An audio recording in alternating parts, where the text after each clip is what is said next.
The red sun of Kepler 442b cast long shadows across the mining complex. Taemin Park checked his weapon for the third time that hour. The plasma rifle felt heavy in his hands, but not as heavy as the memories that followed him everywhere he went. He had been a soldier once. A good one, too. But that was before Earth decided it didn't need him anymore. Before the politicians made their peace deals and left fighters like him with nowhere to go. Now he worked security on this dusty planet, protecting miners who dug precious metals from deep underground. The job was simple enough. Walk the perimeter, check the sensors, make sure nobody tried to steal from the mining company. Most days, nothing happened. The worst trouble usually came from drunk miners fighting over card games or arguing about work shifts. But today felt different. Taemin stopped walking and listened. The wind carried strange sounds from the eastern sector. Metal scraping against rock, voices speaking in languages he didn't recognize. His military training kicked in, and every muscle in his body tensed. He moved quietly toward the sounds, staying close to the metal walls of the storage buildings.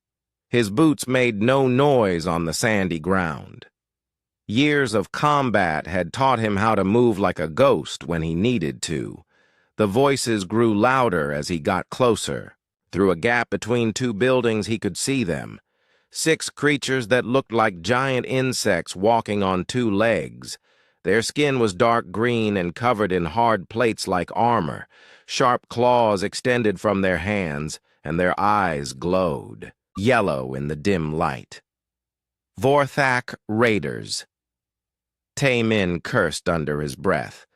The Vorthak were the worst kind of aliens in this part of space. They lived by stealing and killing. They took slaves to sell in distant markets and destroyed anything they couldn't carry away. Most people who met Vorthak raiders never lived to tell about it, but what made Taemin's blood run cold was what the raiders had cornered against the far wall. She was unlike any being he had ever seen. Her skin was pale blue and seemed to glow with its own soft light. Her hair looked like it was made of tiny crystals that caught and reflected every bit of light around her. She was clearly not human, but there was something about her that seemed peaceful and gentle. She was also terrified. The largest Vorthak was speaking to her in broken English. "You come with us, pretty one. Your people pay good money to get you back, or maybe we keep you for ourselves." The other raiders laughed at this. The sound was like metal scraping against stone. The woman backed against the wall, but there was nowhere for her to go. "Please," she said in a voice that sounded like music. "I have done nothing wrong. I am just a healer." "Healers bring best prices," the large Vorthak said, "especially ones with the mind powers." Taemin knew he should call for backup. He should alert colonial security and wait for help to arrive. 6 against 1 was not good odds, especially when the one was only human, and the 6 were trained killers with natural weapons. But the woman looked so scared, and something about her reminded him of why he had become a soldier in the first place. Not for governments or politics, but to protect people who couldn't protect themselves. His finger found the trigger of his plasma rifle. "Hey!" he shouted, stepping out from behind the building. "Let her go!" All 6 Vorthak turned toward him, their yellow eyes fixed on his weapon, then on his face. The largest one hissed something in their own language that probably wasn't polite. "Human," the leader said. "This not your business. Walk away, and we let you live." Taemin kept his rifle aimed at the leader's chest. "I'm making it my business. The woman goes free, and you leave this planet. Right now." The Vorthak looked at each other and made sounds that might have been laughter. "One human thinks he can fight 6 Vorthak? You must be crazy or stupid. Maybe both, Tae-min said. But I'm the one with the gun pointed at you. The woman was looking at him with wide eyes.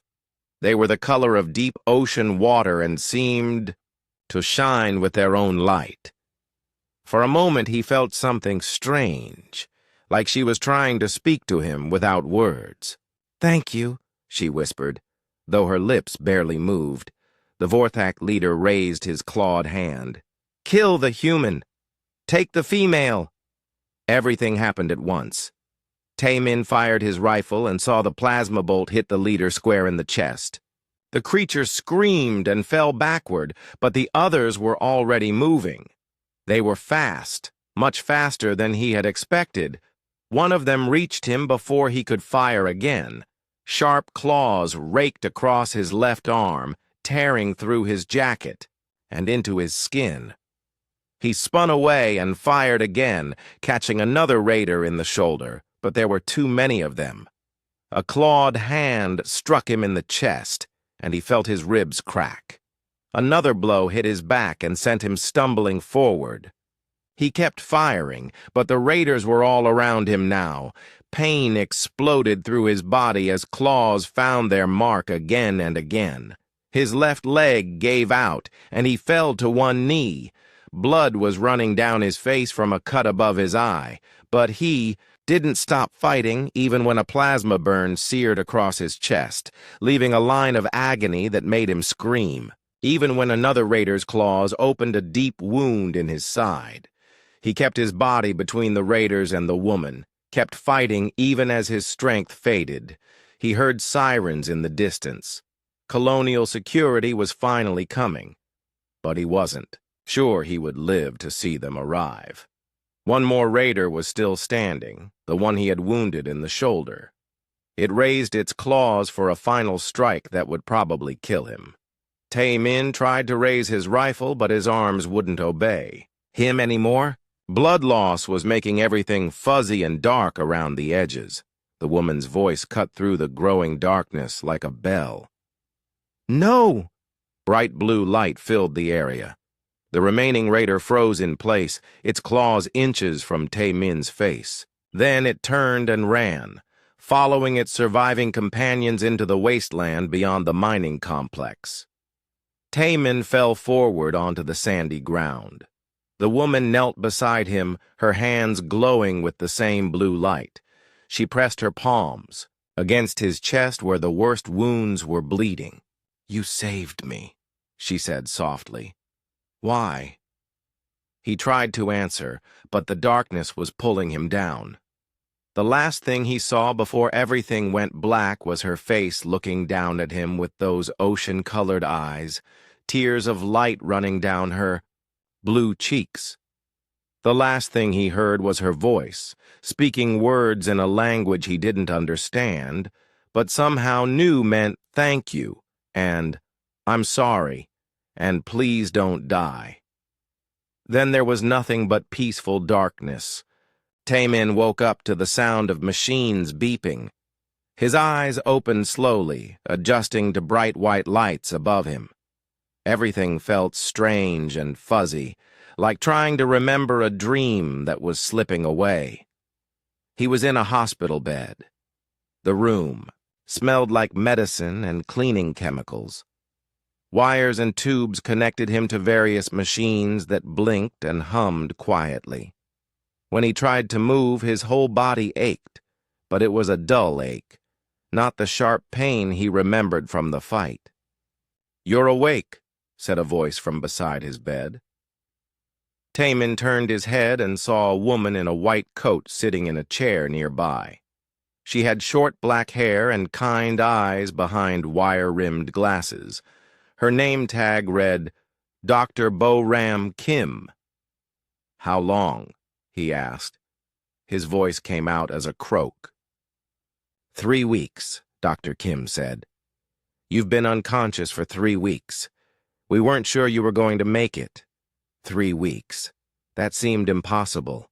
He tried to sit up, but the doctor gently pushed him back down. "Easy," she said. "Your body has been through a lot." The injuries you had should have killed you. Multiple plasma burns, broken ribs, severe blood loss, and damage to several internal organs. I've never seen anyone survive wounds like that. But I did survive, Taemin said. Dr. Kim nodded, but she looked puzzled. Yes, but not in any way that makes medical sense. Your wounds started healing much faster than they should have. And there were other changes we couldn't explain. What kind of changes? Before the doctor could answer, the door to his room opened. The woman he had saved walked in, and Taemin's breath caught in his throat. She was even more beautiful than he remembered. Her blue skin seemed to glow softly in the hospital lights, and her crystal hair caught and reflected the light in tiny rainbows. She wore simple clothes now, but she still looked like something from a fairy tale. "You're awake," she said, and her voice was still like music. "I was so worried." "You stayed?" Taemin asked. She nodded. "I couldn't leave. Not after what you did for me. My name is Nira." "Taemin," he said. Dr. Kim looked between them with a frown. "Actually, that's part of what we need to discuss. Nira has been here every day since you arrived. She's been helping with your recovery." "Helping how?" Nira moved closer to his bed. "I use my people's healing abilities to keep you alive. But something unexpected happened during the process." "What do you mean?" Dr. Kim pulled up a chair. "This is where it gets complicated. According to our scans, your body has undergone some kind of change at the cellular level. Your healing rate is now much faster than normal. Your reflexes have improved significantly. And there are other things we're still trying to understand."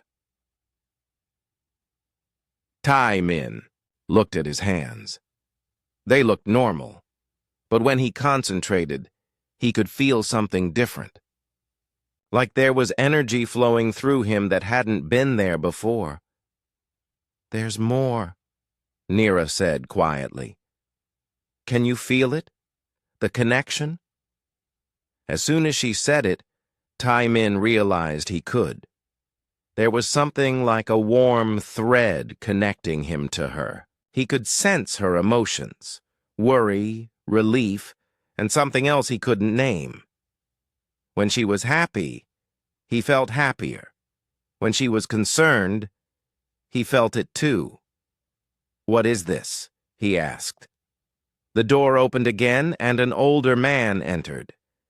He was tall and thin, with the same blue skin as Nira but silver hair instead of crystal. His eyes were ancient and wise. "I can answer that," the man said. "My name is Elder HFY. I am Nira's mentor, and a representative of the Lyrian people." The elder approached the bed with slow, careful steps. When he looked at Taemin, his expression was a mixture of amazement and concern. "What happened to you should not have been possible," Elder HFY said. "When Nira healed you, something our people call the bonding occurred. It is a sacred process that has not happened between different species in over 1,000 years." "I don't understand," Taemin said. Elder HFY sat down in another chair. "The bonding is how Lyrians choose their life partners. It creates a permanent connection between two beings, linking their life forces and allowing them to share certain abilities. It only happens when one person makes a completely selfless sacrifice for another." "Life partners?" Taemin felt his face getting hot. Nira's skin seemed to glow a little brighter. "It doesn't mean we have to be married or anything like that. But we are connected now. Forever." Dr. Kim was taking notes on a tablet. "From a medical standpoint, it's fascinating.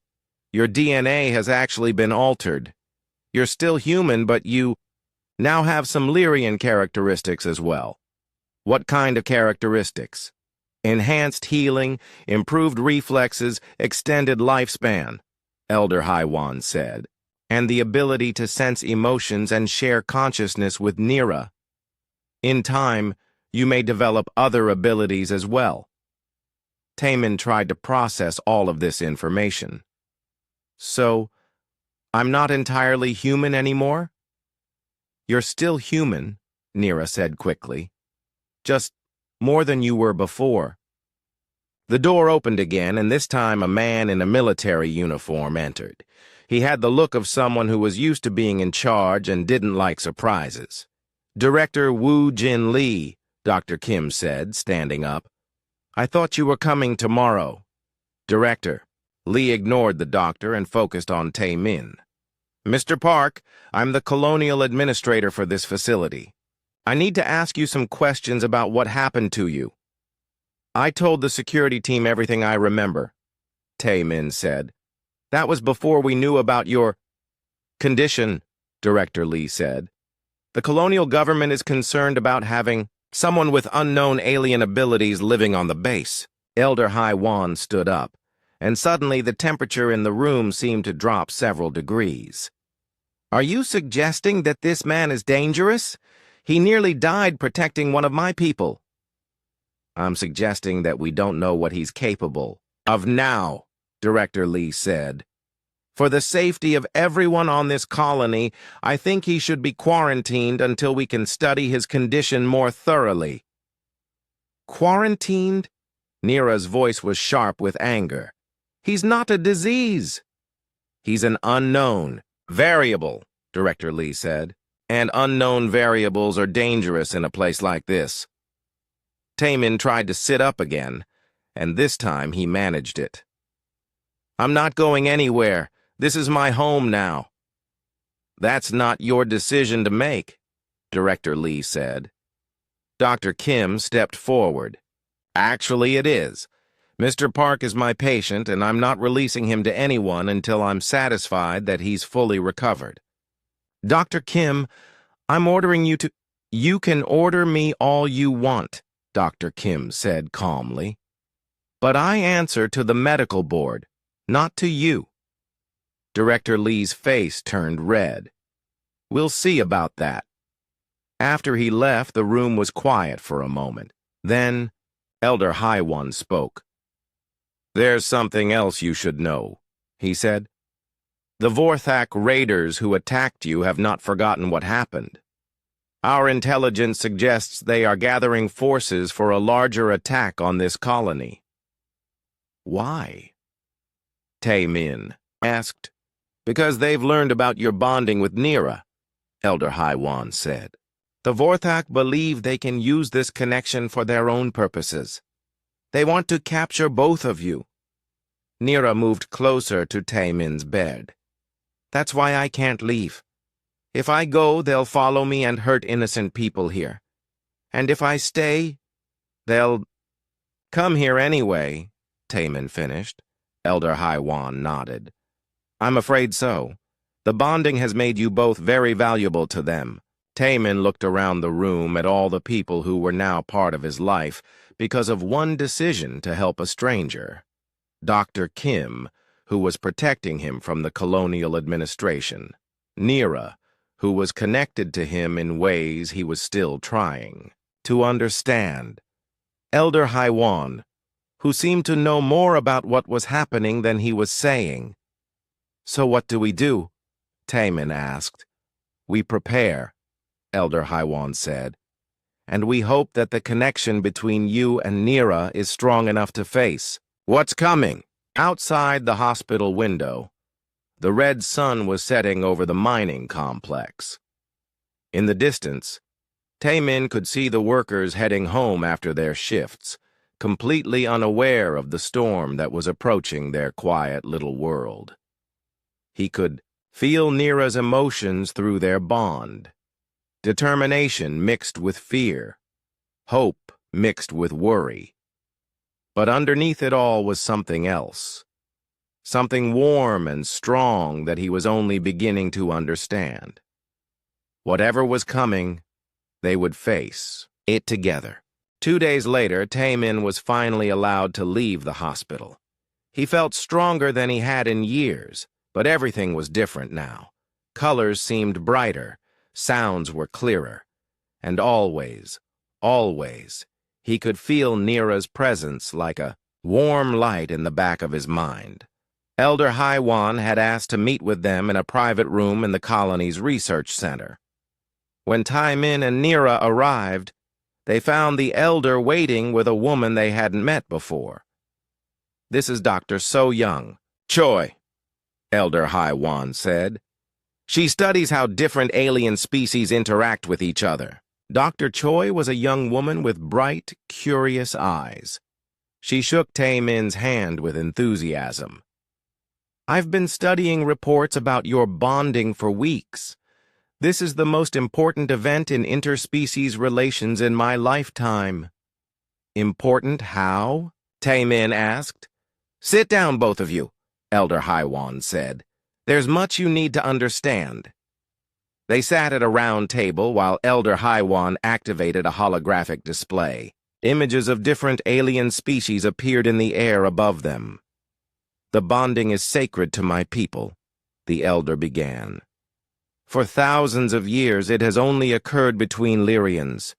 It creates a permanent link between two individuals that goes beyond simple marriage or partnership." The hologram showed two Lyrian figures with streams of light connecting them. "The bonded pair shares more than emotions," Elder Haiwan continued. "They share life force, memories, and abilities. If one is injured, the other can heal them from a distance. If one is in danger, the other will know instantly, no matter how far apart they are." "How far apart?" Nira asked. "We've recorded bonds that work across entire star systems," Dr. Choi said excitedly. "And that's just between Lyrians. We don't know what the limits might be for a human-Lyrian bond." Taemin felt overwhelmed. "What else can we do?" Elder Haiwan changed the hologram to show energy patterns. "Lyrians can manipulate certain forms of energy. We can create shields, project light, and influence the emotions of others. Through the bond, you should be able to access some of these abilities." "Should?" "This has never happened before," Elder Haiwan admitted. "We're in uncharted territory." Dr. Choi leaned forward. "But the potential is incredible. A human-Lyrian bond could be the key to peace between species. You're living proof that different kinds of beings can be united." "Or we could be seen as freaks," Taemin said. "Some will see it that way," Elder Haiwan said sadly.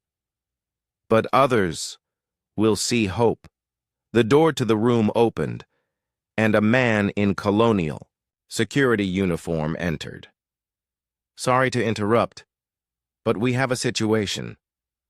It was Officer Jae-ho Nam, someone Taemin recognized from his security work. Jae-ho looked worried. "What kind of situation?" Elder Haiwan asked. "Long-range sensors have detected a Vorthak fleet approaching the system," Jae-ho said. 20 ships, maybe more. They'll be here in 3 days." Everyone in the room went quiet. Finally, Dr. Choi spoke. 20 ships? That's not a raiding party. That's an invasion force." "They're coming for us," Nira said quietly. Jae-ho nodded. "Our intelligence suggests they've learned about the bonding. They think they can use it as a weapon somehow." "A weapon?" Taemin felt angry. "How?" Elder Haiwan sighed. "The Vorthak have always tried to steal and corrupt the abilities of other species. They probably believe they can force other beings to bond with their warriors, creating an army of enhanced soldiers." "Can they do that?" "Not the way they think," Elder Haiwan said. "The bonding requires genuine self-sacrifice. It cannot be forced." But they don't understand this. Jeho looked grim. The Colonial Defense Force has 12 ships and maybe 300 soldiers. We can't fight a Vorthak fleet that size. Then we run, Taemin said. Nira and I leave the colony. Draw them away. No, Nira said firmly. If we run, they'll destroy the colony anyway, and then they'll hunt us across the galaxy. Dr. Choi was typing rapidly on her tablet. There might be another option. If the bond between you two is as powerful as we think, you might be able to access abilities that no one has ever seen before. What do you mean? Elder Haiwan stood up and began pacing. Lyrian records speak of legendary bonded pairs who could accomplish impossible things, creating energy barriers large enough to protect entire cities, healing thousands of people at once, even influencing the weather on entire planets. Those are just stories, Nira said. Are they? Elder Haiwan asked. Taemin, yesterday I saw you lift a medical scanner that weighs 50 pounds with one hand. Nira, you made the lights in your room flash brighter just by being happy. You're both already showing abilities beyond what either of your species normally possesses. Taemin looked at his hands again. So you think we can fight a Vorthak fleet? I think you might be able to do something none of us can imagine, Elder Haiwan said, but only if you're willing to risk everything. Over the next 2 days, they worked to understand what Taemin and Nira could do together. They practiced in a secure training room while Dr. Choi recorded everything and Jeho updated them on the approaching fleet. At first, they could only manage small things. Taemin learned to create brief flashes of light from his hands. Nira discovered she could sense his thoughts more clearly when they were touching, but as they practiced, the connection between them grew stronger. On the second day, something incredible happened. They were practicing energy projection when alarms began blaring throughout the colony. Through the training room's windows, they could see explosions in the distance. Advanced scouts, Jeho's voice came through the communication system. 3 Vorthak ships. They're attacking the outer perimeter. Taemin and Nira looked at each other. Without speaking, they both knew what they had to do. They ran outside and toward the sounds of battle. Colonial defenders were firing at small Vorthak fighters that swooped through the air like deadly insects. Several buildings were already on fire. We have to help them, Nira said. Taemin took her hand. Together? Together. They closed their eyes and reached for the connection between them. Taemin felt Nira's calm strength flowing into him. She felt his determination and courage. And together, they felt something else. A power that belonged to neither of them alone. Light began to glow around their joined hands. Then it spread up their arms and across their bodies. The light grew brighter and brighter until people nearby had to shield their eyes. When they opened their eyes, everything had changed. Taemin could see the energy patterns of every living thing around him. He could feel the fear of the colonists and the rage of the Vorthak attackers, and he could sense exactly where each enemy ship was, even when they were hidden behind buildings. Nira could feel the flow of energy through every piece of technology in the colony. She knew instinctively how to redirect power, how to strengthen shields, and how to make weapons more accurate. Working together, they raised their hands toward the sky. A dome of blue-white energy formed over the colony. When the Vorthak weapons hit it, the energy absorbed the attacks and grew brighter. Then Taemin and Nira pushed outward, and the dome expanded in a wave that knocked all 3 enemy ships out of the sky. The ships crashed into the desert beyond the colony walls. The explosions lit up the evening sky like new suns. Then the light around Taimin and Nira faded, and they collapsed to their knees, exhausted but alive. All around them, colonists were cheering. But Taimin felt no joy. Through their bond, he could sense Nira's thoughts, and he knew she was thinking the same thing he was. The scout ships were just the beginning. In one day, the real fleet would arrive, and when it did, they would face a choice that would change not just their lives, but the future of every person on this world. They could run and save themselves, or they could stay and risk everything to protect people they barely knew. As Taimin helped Nira to her feet, he already knew what his choice would be. He was a soldier. He had always been a soldier, and soldiers didn't abandon the people they were sworn to protect. Through their bond, he felt Nira's agreement. She was a healer, and healers didn't run away when people needed them. Tomorrow, they would find out what they were truly capable of. Together, the Vorthak fleet arrived at dawn. Taimin stood on the command tower of the Colonial Defense Center, watching 20 dark shapes emerge from hyperspace like storm clouds gathering in the sky. Each ship was the size of a city block, covered in weapon ports and armored plates that gleamed dull green in the morning light. Colony Defense Force, this is Captain Jinwoo Song, a voice crackled through the communication system. All civilians to shelters immediately. Defense teams to battle stations. Beside Taimin, Nira watched the approaching fleet with calm eyes. Through their bond, he could feel her fear, but also her determination. They had spent the night practicing, learning to work together, preparing for this moment. 30,000 people, she said quietly. 30,000 people depending on us. Below them, colonial defenders ran to their positions. 12 small ships lifted off from the landing pads to meet the enemy. Taimin knew it wouldn't be enough.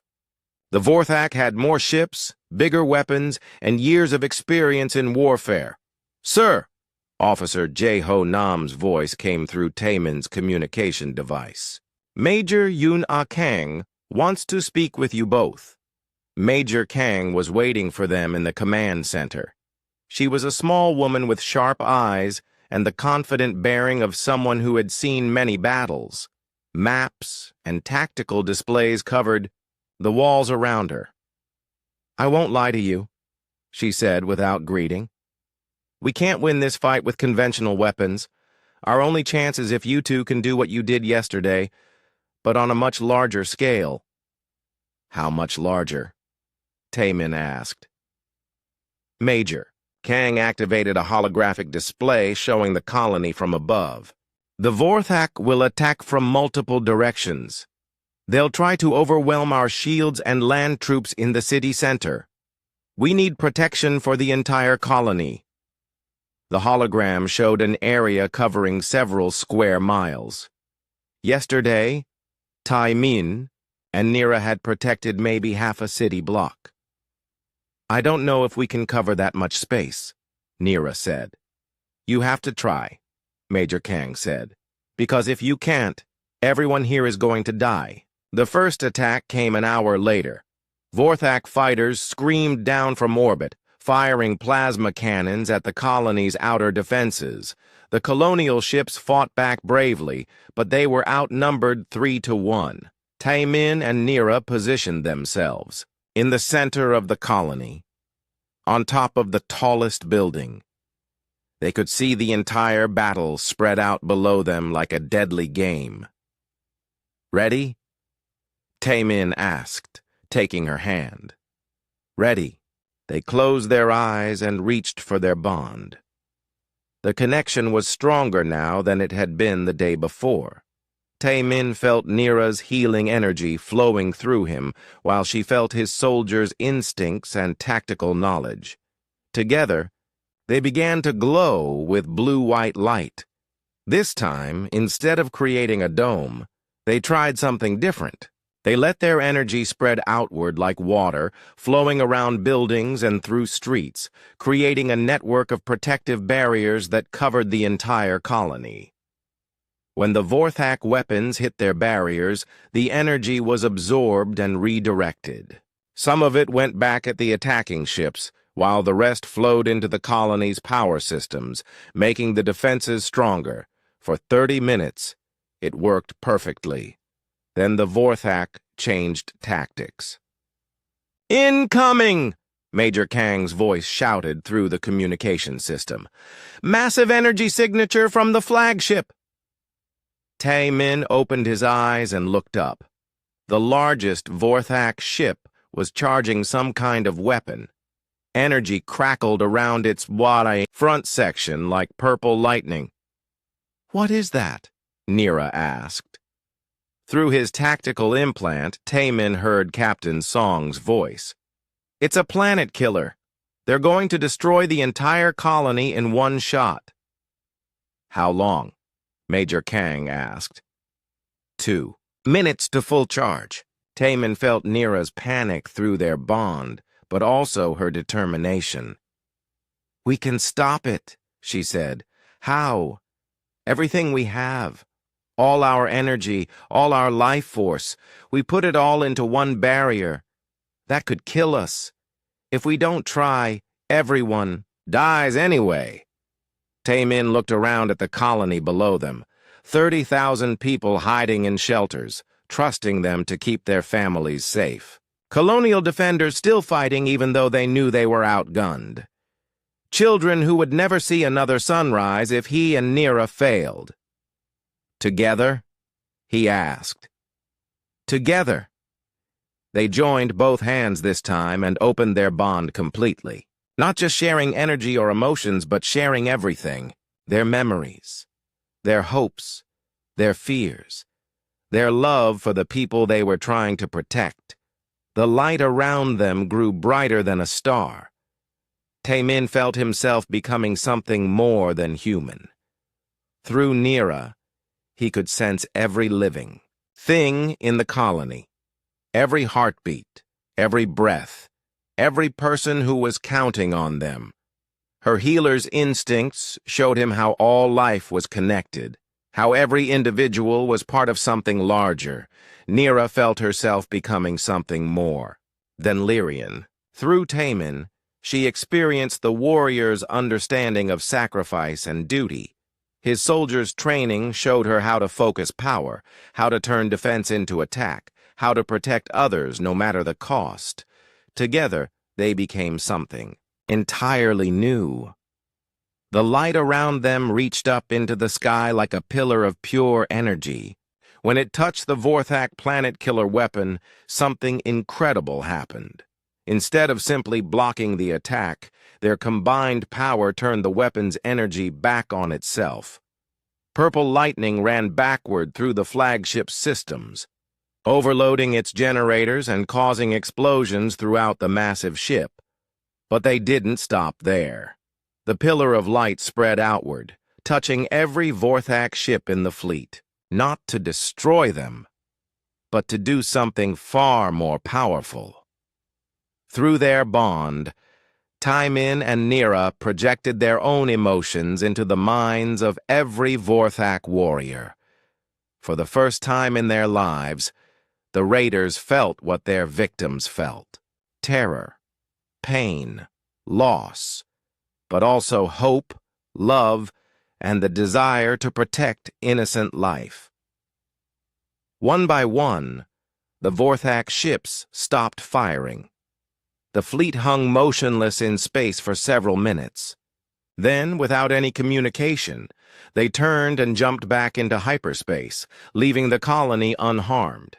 Tae-min and Nira collapsed onto the rooftop, their bodies smoking with residual energy. But they were alive, more than alive. They could feel the celebration beginning throughout the colony. 30,000 voices raised in joy and relief. Families reuniting, children laughing, people who had thought they were going to die discovering that they had been saved. "We did it," Nira whispered. "Yeah, Taemin said. But we're different now, aren't we? She nodded. Through their bond, they could both sense the change. They were still human and Lyrian, but they were also something new, something that had never existed before. Captain Song's voice came through the communication system. Unknown energy signatures detected approaching the system. Multiple ships. Taemin struggled to sit up. More Vorthak? Negative, Captain Song said, and there was wonder in his voice. The signatures match Lyrian High Council vessels and Earth Defense Force ships, and representatives from at least 6 other species. They came to see what happened here, Nira said. Elder Haiwan's voice joined the communication channel. The energy pulse you created was detected across half the galaxy. Every spacefaring species knows that something unprecedented has occurred on this world. Taemin and Nira looked at each other, still glowing faintly with residual energy from their transformation. What happens now? Taemin asked. Now, said a new voice, one that spoke with the authority of ages, you learn what you have truly become. A shuttle was landing on the building's roof. Through its windows, Taemin could see figures that seemed to shine with their own light. The Yabe real adventure was just beginning.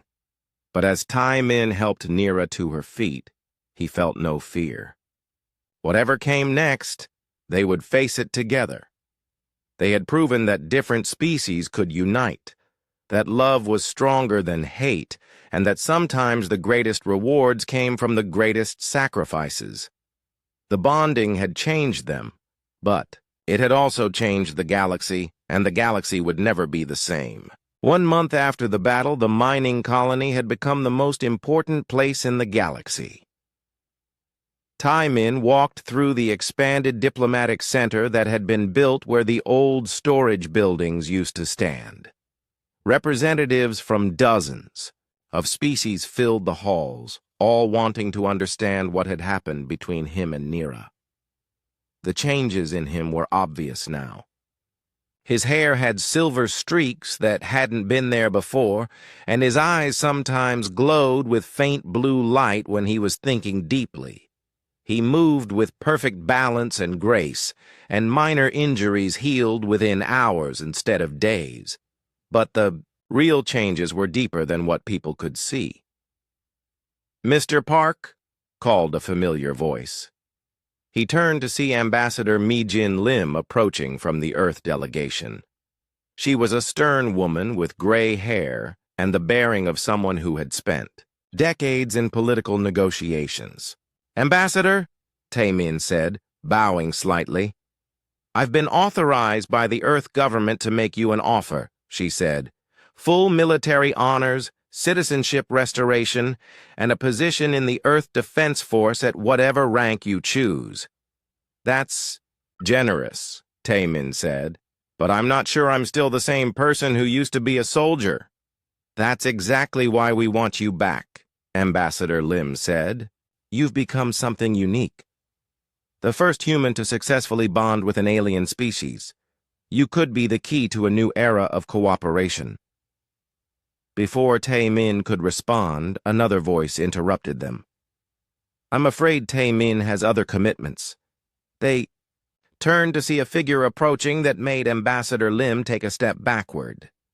It was tall and graceful, with skin that seemed to be made of living starlight and eyes like ancient galaxies. This was Supreme Elder Aerie of the Lyrian High Council, one of the most powerful beings in known space. "Supreme Elder," Ambassador Lim said, bowing deeply. "Ambassador," the Supreme Elder replied politely. "I hope you understand that Taemin and Nira cannot be claimed by any single government or species. They belong to all of us now." Taemin felt a familiar warmth in his mind as Nira joined them. She looked as changed as he did, with human characteristics mixed into her Lyrian features. Her crystal hair now had strands of black like his, and her blue skin had taken on a warmer tone. "The High Council has made a decision," Supreme Elder Ari said to both of them. "You are to be given the title of Bridgewalkers, the first in recorded history. You will serve as ambassadors between all species, with authority to negotiate treaties and resolve conflicts." "What does that mean exactly?" Nira asked. "It means you have the power to prevent wars," the Supreme Elder said, "and more importantly, the responsibility to do so." A new voice joined the conversation. "It also means you get some pretty amazing benefits." They turned to see Dr. So-Young Choi approaching with a tablet full of data. She had been studying Taemin and Nira for weeks, documenting all the changes in their abilities. "Show them," Supreme Elder Ari said. Dr. Choi activated her tablet, and a holographic display appeared above it. "Your bond has stabilized into something completely new. You now have access to abilities that neither humans nor Lyrians possess naturally." The hologram showed energy patterns flowing between two figures. "Extended lifespan?" Taemin asked. "Conservative? Estimates suggest you could live for several thousand years," Dr. Choi said excitedly. "Your cells regenerate at an incredible rate. You're essentially immune to aging and most diseases." "Enhanced abilities? You can now create energy barriers large enough to protect entire cities," Dr. Choi continued. "You can heal massive groups of people simultaneously. And perhaps most importantly, you can create temporary bonds with other beings." "Temporary bonds?" Nira asked. Supreme Elder Ari nodded. "You can share the connection between you with others for brief periods. Imagine being able to let warring species truly understand each other's perspectives. The potential for peace is unlimited." "There's more," Dr. Choi said, barely able to contain her excitement. "Show them the ship." They walked outside to the landing pad where something impossible was waiting for them. It looked like a ship, but it was clearly alive. Its hull seemed to breathe slowly, and lights pulsed through it like a heartbeat. It was beautiful and strange, with curves that followed no human or Lyrian design principles. "This is a gift from the High Council," Supreme Elder Ari said. "A living ship that responds to your combined consciousness. It can travel faster than any mechanical vessel, and it will grow and change as you do." Taemin reached out to touch the ship's hull. It was warm, and he could feel it responding to his presence. Through his bond with Nira, he sensed that the ship was somehow connected to both of them. "Where would we go?" he asked. "Anywhere peace is needed," the Supreme Elder said. "The galaxy is full of conflicts that could be resolved if the participants could truly understand each other. Wars that could be prevented if someone could show both sides what they have in common." Another figure approached them from the diplomatic center. It was Elder Haiwan, looking pleased, but also concerned. "There's something else we need to discuss," he said. "Dr. Da-Yun Park has arrived from Earth. She has some interesting theories about your future." Da-Yun Park was waiting for them in the research center. She was a young woman with bright eyes and an excited expression that reminded Taemin of Dr. Choi. When she saw him, she rushed forward and hugged him tightly. "Brother," she said, "I came as soon as I heard what happened to you." "Da-Un," Taemin said, hugging her back. "What are you doing here?" "Research," she said, pulling back to look at him. "I've been studying the genetic changes in your DNA.